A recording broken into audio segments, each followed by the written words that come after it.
So you can do something about luck. I'll give you one other luck story because luck is important.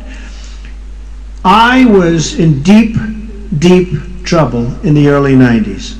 The markets totally collapsed. The banks were collapsing. The savings and loans were collapsing. I had a beautiful girlfriend named Marla. Did anyone ever hear of Marla? Okay. Cost me a frickin' fortune, let me tell you. And I'm walking down Fifth Avenue, right in front of Tiffany, okay? Right in front of Trump Tower, Tiffany. And there's a man, a blind man. He's got pencils in a tin can and a dog, seeing eye dog. And I said to Marla, Marla, do you know who that is? She goes, yes, darling. Isn't it sad? He's a beggar.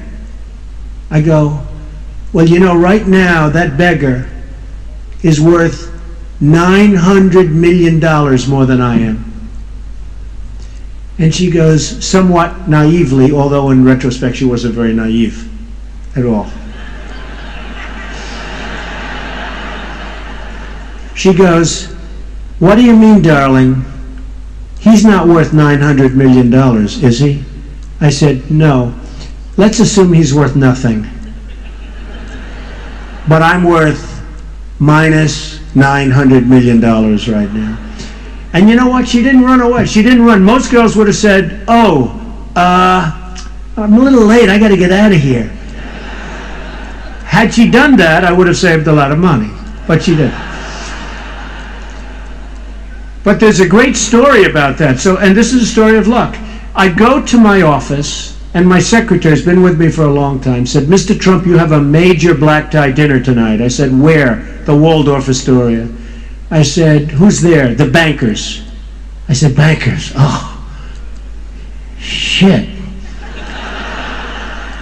I owe them $9.2 billion. Okay? Have no intention of paying it. And I have to go to a banker's den. It's true. So I say, I don't want to go. I'm not going. She said, no, you got to go. And, you know, on top of it, it's black tie. So now on top of everything else, I have to put on a tuxedo to get abused. So I go. I say, you know, I go home, not even think. And then I call him. I say, give me the details. I'm going to go. Okay, now we're talking about luck. So I go. And I'm sitting at a table, loaded up with bankers. And the guy on my left was a nice guy. Obviously, he didn't loan me any money. And he was a nice guy. And he's talking to me a little bit. The guy on my right, I didn't know who he was. And I say, hello, how are you? He goes, huh. And he turns his head. I go, whoa. The guy on my left says, he doesn't like you very much. I said, I've got, you know, I sort of understand that. So I started talking to the guy on the left for a while, and then I hit the guy on the right, and you could see the hatred was immense. Well, this was a guy that bankrupted 32 different people. He was with a certain bank. I won't name the bank. I owed him $179 million. And he was nasty, and he wasn't even taking my phone calls. He wasn't taking anybody's phone calls from. He was a bad guy. He was bankrupting everybody instead of working it out. So now I'm sitting next to him. I figured out it was him because I said, what's your name? He looks at me, didn't want to even give it.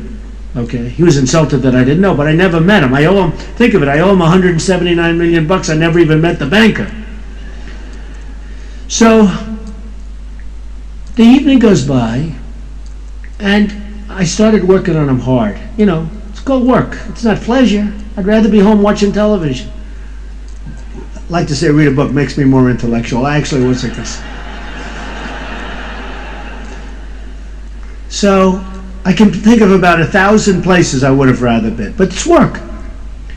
But I'm at this dinner, and I'm sitting next to a guy. Now, call that luck. It wasn't working, but call it luck. Now, I start working on him, and we were talking about different things. And all of a sudden, I could see that he was starting to like me. I happen to be a nice guy. People like me. You know, with The Apprentice, they say it can never work because women will never like Donald Trump. And I say, excuse me, who's done better with women than Trump? And by the way, my highest audience is women. Women. They love Trump. It's a crazy thing. See?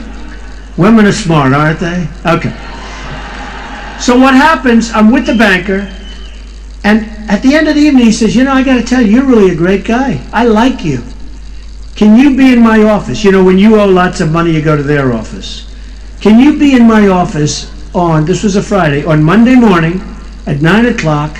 We'll see if we can work something out. Now, he bankrupted, I think it was 32 different people, and he was vicious. No deals, no negotiation, no nothing. I said, I'll be there. I went to his office, and in 5 minutes, we worked out a deal for a lot of money. And if I didn't work it out with him, I had 100 banks, and he was the only one I couldn't work it out. Then the other banks could never have done, because, a lot of the people would do, if you don't do it perfectly, they can't, it's just the way it is. So I work out a deal. Now, I said, thank you very much. You really are a gentleman, even though he's a rough guy, but I won't go. But to me, he was a gentleman. But think about the word luck, and think about working hard. I didn't want to go there. I said, I'm not going. I refused to go. My secretary gave me one more chance. I went. I happened to sit next to the guy, but I would have never sat next to him. And had I not gone, and had I not sat next to him and done well with him, I probably wouldn't be here, because the empowerment group would say, who the hell wants a loser? Who the hell? Or maybe they'd have me as how to blow a fortune. Okay?